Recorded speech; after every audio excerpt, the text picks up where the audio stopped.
Hello, and welcome to the Disability Law Q&A with me, Martin Willemse. I'm a partner at the firm of Samfiru, Tumarkin LLP and the Western Canada Disability Practice Leader. So we have offices in Ontario, Alberta, and BC, and we represent clients throughout Canada other than in Quebec and the territories.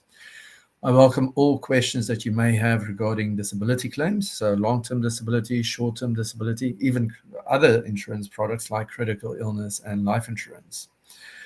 You can send out questions through social media platforms. I know we get a lot through YouTube and Reddit and Facebook these days. As the questions come up, I'll address them to the best of my ability. We've got 30 minutes, so I'll start off with something that we've seen come up more regularly these days, at least questions that we receive more regularly from people who make contact with our firm. And those questions usually pertain to surveillance. We always see different types of things that may come up, but there have been more questions regarding surveillance and how that may impact a person's disability claim. We could probably spend hours speaking about this topic, but I'll just hit some highlights.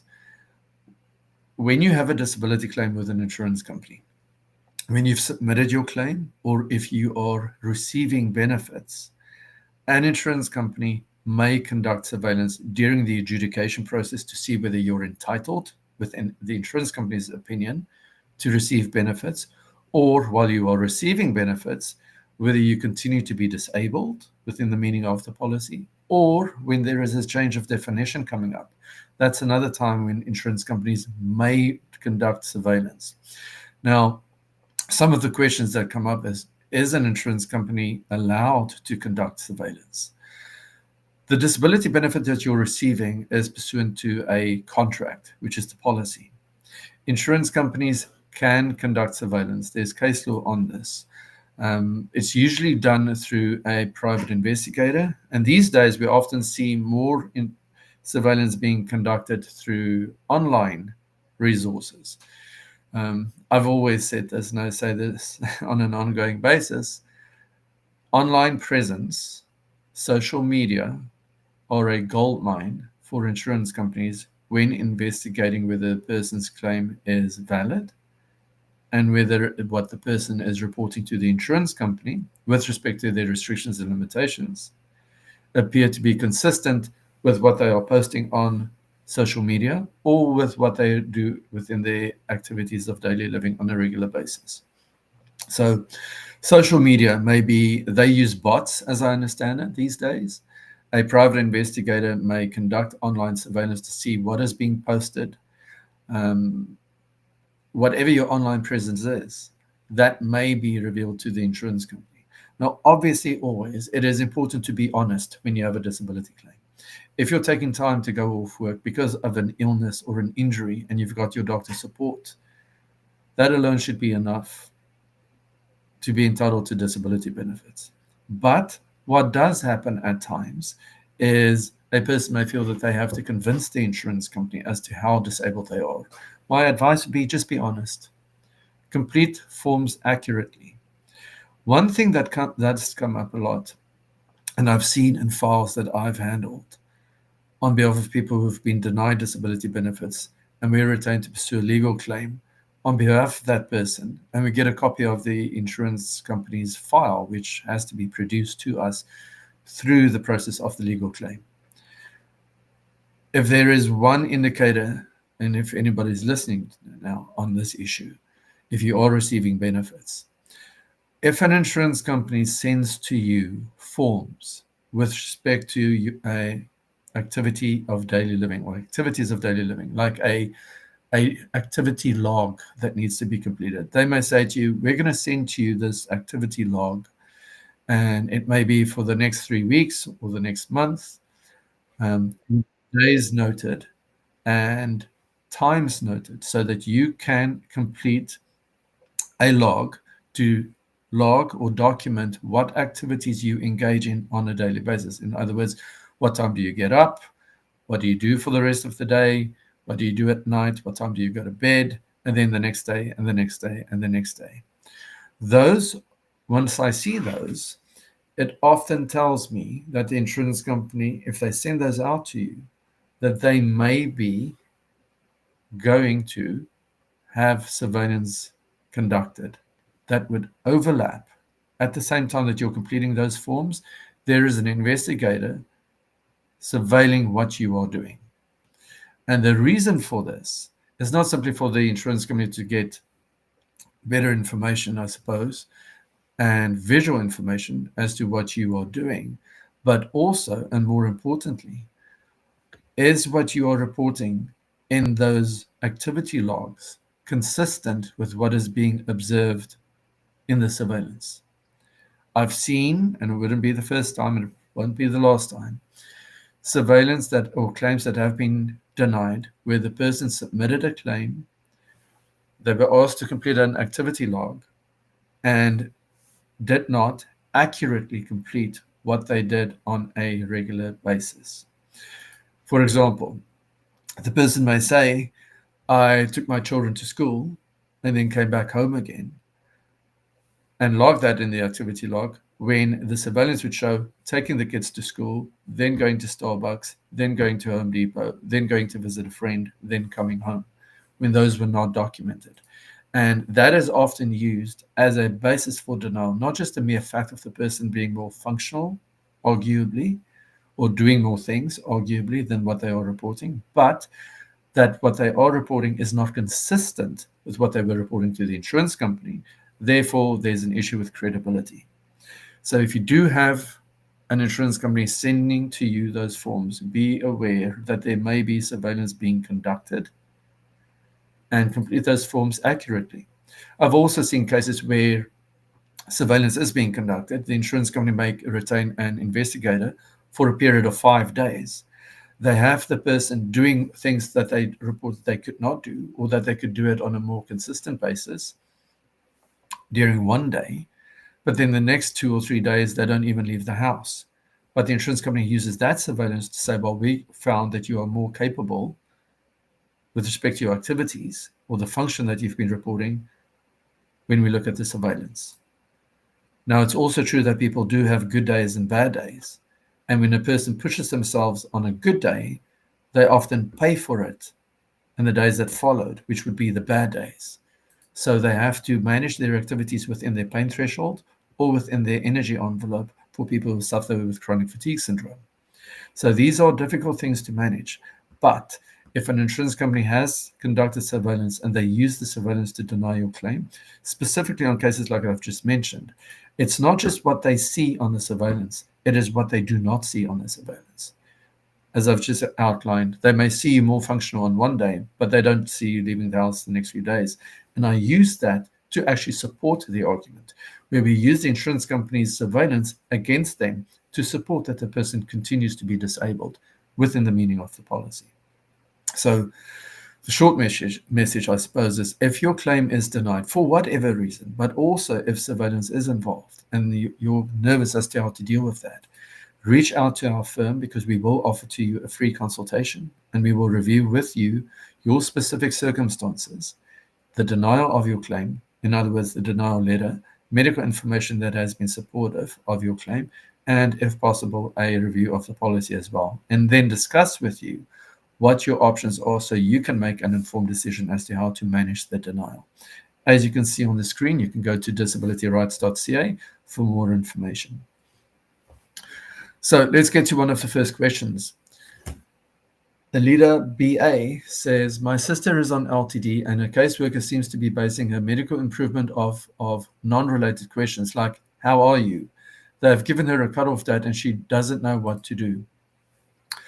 You know, it's an interesting question. Often insurance companies will have the case managers conduct what is called a functional telephone interview, where the person, the case manager, may phone the person who is making the claim, the insured, and have a friendly discussion as to how are things going, what are you doing, who's doing the household chores, who does the grocery shopping, what do you do when you're not doing any of those things, do you have help around the house, what type of house do you live in, is it a house, is it a townhouse, is it a condo, who cleans it, who manages the household chores, things like that. Now, do you have children, who prepares their meals, who takes them to school, etc. All those questions are focused on trying to extricate from the person how functional they are. If they can do those things, sometimes the insurance company may say, well, if you can do this, therefore you should be able to work, which of course doesn't not necessarily make sense. Because if you're able to prepare a meal, does that mean that you're able to go work an 8-hour shift? No, it doesn't. But, and I'm not saying this happens in all situations, but it has happened where cases are denied based on those interviews. So, Leader BA, if that has happened to your sister, please tell her to reach out to our firm because we can discuss with her, as I've just outlined, what her options are. So, what we will do is we'll look at the denial letter, we'll listen to your sister's relay the information as to what had happened during those telephone calls, what support she has with the doctor, what her restrictions and limitations are, what her treatment is, who she sees for treatment, and then have a discussion as to what she can do with respect to the denial. There is an option to appeal. There's also an option to proceed with a legal claim. Not in all instances. Some unionized workers cannot do this. But if it is a legal claim, we take it on. We represent the plaintiff or the person who has been denied. And all communications go through us, where we will be arguing why the denial was unjust and why she should be continued to be entitled to benefits. She doesn't have to do that, though. So when she does phone us, we'll have a discussion with her to say, these are your options, and she can make an informed decision as to how to proceed. Question on YouTube from Brian. What should you do if you have been disabled as a result of a workplace injury, but your employer refuses to file any reports or acknowledge the problem? This is a concern. Do not accept your employer's advice if the employer says we're not going to have you report this. If it is a workplace injury or any other injury outside of work, your employer has to give to you the application material, the application documents, the application forms to submit a claim for LTD or short term if it's available to you. The reason why this is extremely important is if you don't apply within a certain timeline, because there are timelines set out in the policy, you may be facing a denial just on that, not even on the merits of your claim. So contact the insurance company if your employer refuses to provide you with the forms, and tell the insurance company you want to submit a claim, they should provide you with the forms. Same with WorkSafe. Do not miss the timelines. If your employer refuses to report it, then you report it yourself. But don't miss those timelines because they will be holding you responsible, specifically the insurance company, if you don't submit the claim in a certain timeline. Now, if you do miss the timeline, don't give up if the insurance company denies your claim on that basis, because you will still, in my mind, be able to argue that the delay has not been your fault. I've represented clients, and I know my team has, where they've missed the timelines to submit a claim and missed the timeline to submit proof of claim, in other words, the medical evidence to support the claim. There's something called imperfect compliance, and if there's a good reason, and if the insurance company was not prejudiced by the delay, you still will have a claim to argue. And again, we've represented many clients with claims that were denied simply because they did not submit evidence within the contractual timelines. So if your claim is denied on that basis, do not accept the insurance company's denial. Reach out and get information from a lawyer who is familiar with disability claims as to what your options are.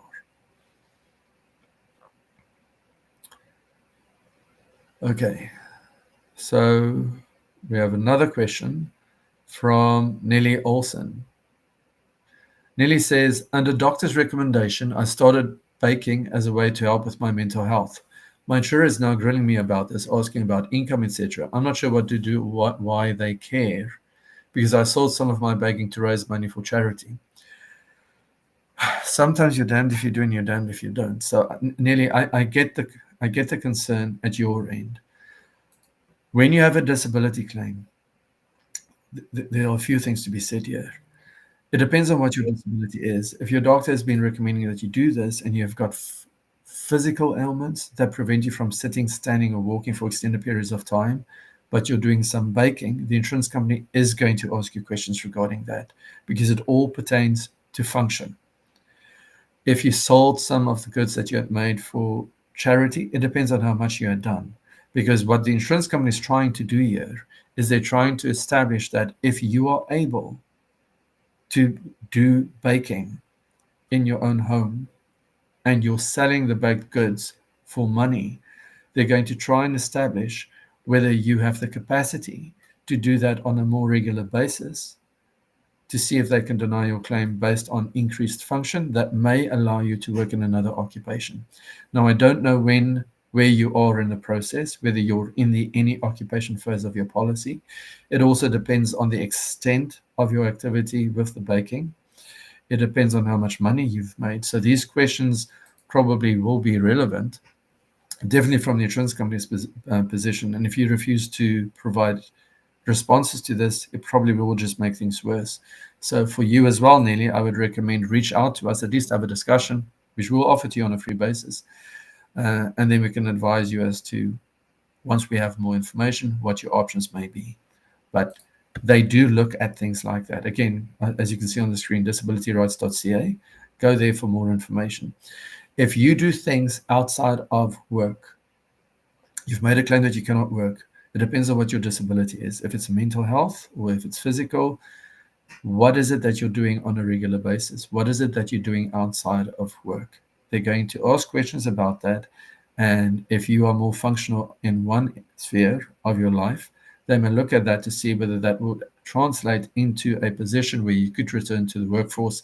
If you're in the any occupation phase of your policy, they may be much more focused on that to see whether the function that you have by performing certain tasks outside of work, would that be translatable and transferable to have you work in another occupation? Now, of course, it's not as simple as that. Being able to bake a few things and then sell them for charity does not necessarily mean that you're able to go work in another occupation. Not at all. And if your doctor is recommending that you do this, the doctor is recommending that you do this from a treatment's perspective. I understand that. Especially with this, with mental health, you may feel some fulfillment as to things that you're being able to do. You may feel some worth. I've seen this happen in other cases as well. But be wary, because insurance companies will look at that. Will they deny your claim based on that basis? I don't know. It's possible. But just know that if that does happen, you have avenues, you have options to pursue and to fight that denial, which means that you should reach out to us to have a discussion as to what your options are. Okay. A question from, I hope that was helpful, Nelly. A question from, let me just see, Breeze, coming through YouTube. Can you be forced to apply for CPP disability by your insurer? This is a good question. It comes up a lot. It all goes back to, what does your policy say? The vast majority of group policies, and when I mean by that, I mean 99% of them, if not all of them, do provide that CPP disability benefits form an offset from what the insurance company has to pay to you. So if you're eligible for CPP disability payments, let's say your LTD is 3,000 that you get from the insurance company, and CPP disability is 1,000, then the insurance company now only has to pay you $2,000 because they're deducting the benefits you're receiving from the federal government for CPP disability benefits. Must you do so if the insurance company is trying to force you to do so? If you don't, it's quite possible that the insurance company will say to you, well, we're simply going to estimate the amount and deduct it in any event, because many of the policies do allow the insurance company to do that. Some don't. So there may be an argument to be made there as to why it shouldn't be done. Having said that, if you apply for CPP disability benefits, those benefits, on the one hand, they're taxable, so your LTD benefit may be non-taxable, so there may be a bit of a problem there. But you can also submit an application to CRA for disability tax credit, which hopefully will offset some of the taxes you would have to pay. And CPP disability, once it is approved, in my experience, does not get reviewed as often or at all. Like an insurance company continues to adjudicate the claim, continues to see whether you are disabled within the meaning of the policy. So even if the insurance company were to deny your claim, if you were approved for CPP disability benefits, at least you'll still have that coming in. The other good thing about CPP disability benefits would be that it has a cost of living allowance built into it. In other words, every year there is a slight increase in the CPP disability benefit amount that you will be receiving. within the meaning of the policy, the LTD policy, the vast majority of policies do provide that the increases that you receive from or with respect to your CPP disability benefit are not deductible, are not offset from the LTD benefit amount. So there is that. Over time, you may get more money if you do apply for CPP disability benefits, and if it is approved, you'll continue to receive annual increases. There's also CPP disability benefits that you may be entitled to because of your children, or your children may be entitled to because of your disability. Those are called CPP dependent benefits or CPP children benefits. Now, that becomes a much more difficult discussion as to whether those are offset. Some policies provide that they're an indirect offset, which involves a much more difficult calculation, which I won't go into right now.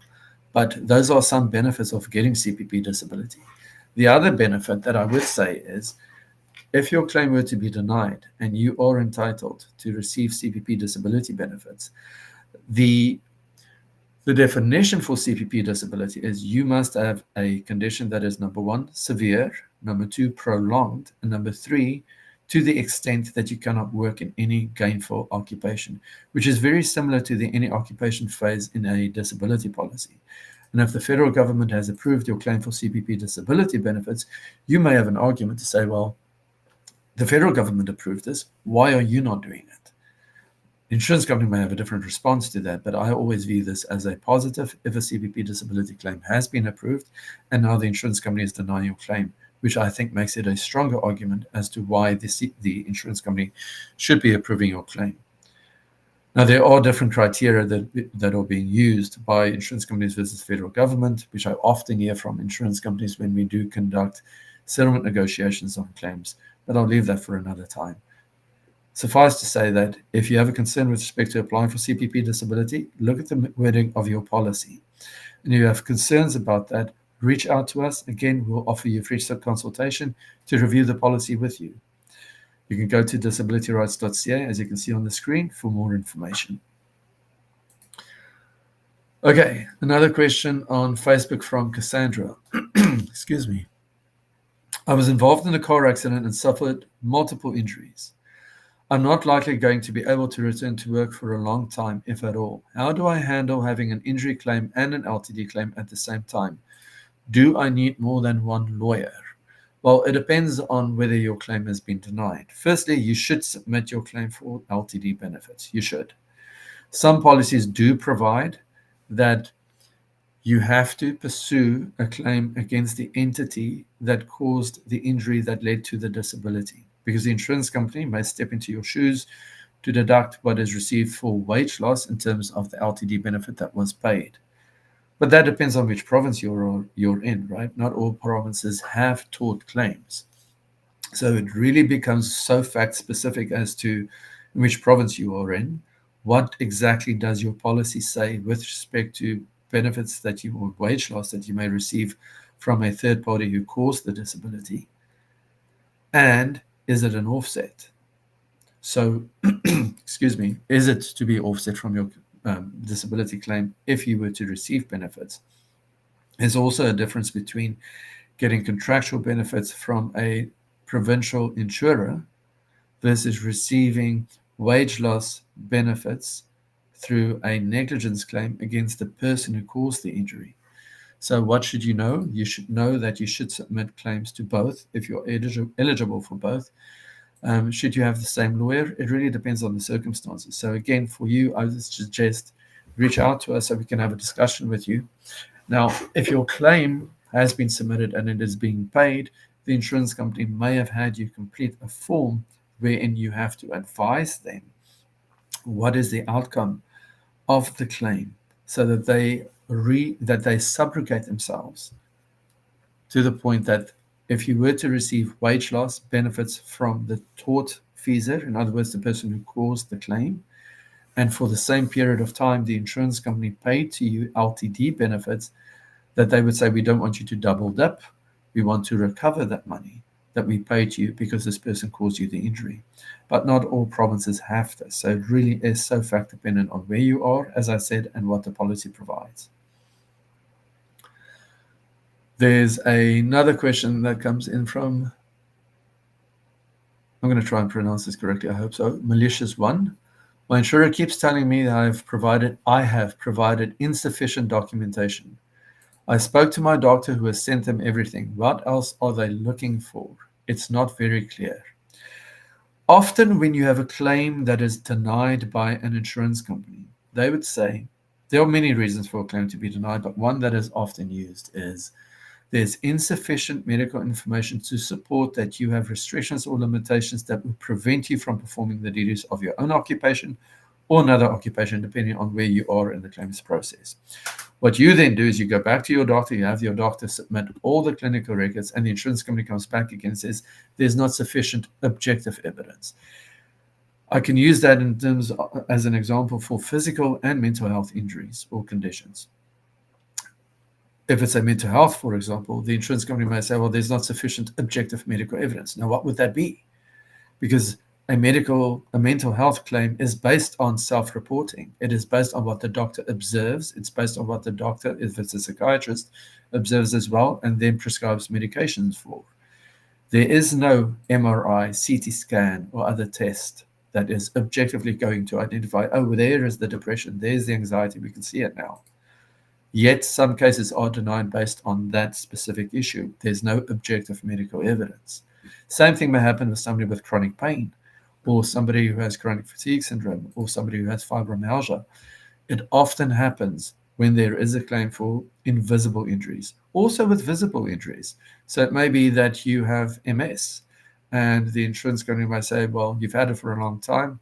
We've looked at your doctor's evidence. We don't see that there really is a change in what is seen on the MRI. Therefore, we do not believe that there is sufficient medical evidence or sufficient objective medical evidence.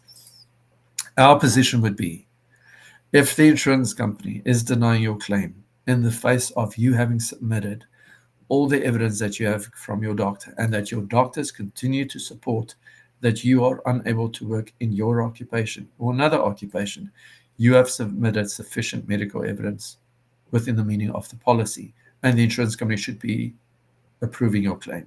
If they are not, and they have denied your claim on that basis, we would say that you have a basis to pursue a legal claim to fight the insurance company with respect to that denial. If the insurance company is simply dragging things out by saying, we want more information, but they're not making a decision, that also is not reasonable, because these are peace of mind contracts. The insurance company must make a decision. And if your doctor says, I've submitted everything, there's nothing more to submit, and you have no other evidence to submit, if you're not seeing a psychiatrist or a chronic pain specialist, and you cannot get more information from them if you are seeing one, you should advise the insurance company that you've submitted everything that you have and give them a deadline to make a decision. Is there a deadline that they have to abide by within the meaning of the policy? Not often. I don't see policies where they would say the insurance company has these many days or this period to make a decision on. They may say to you in a letter that we're going to get back to you within a certain period of time. That often does not happen. So again, if the insurance company is denying your claim based on a lack of evidence, a lack of sufficient medical information, a lack of objective information or evidence, please do not accept that as the correct position. If you have a doctor supporting your claim that you cannot work, and the insurance company hasn't sent you to one of their doctors, why on earth would they be in a position to say that you cannot work in the face of having that objective evidence or that supportive evidence? So again, to you, malicious one, same issue or same response. Reach out to us and we can discuss your claim in further detail. If you can give us more facts, we can advise you as what we believe your options are, and then you can make an informed decision as to how to proceed. With all of that, thank you for tuning in today. If you've got more questions, again, go to disabilityrights.ca, reach out to our intake team, and we can have a discussion with you as to what your options are if there is a denial, if you've got further questions regarding a disability claim. The next disability law Q&A will be on February the 20th at 12:30 with Alex Samfiru. Thanks for tuning in, and I wish everybody a good day. Bye-bye.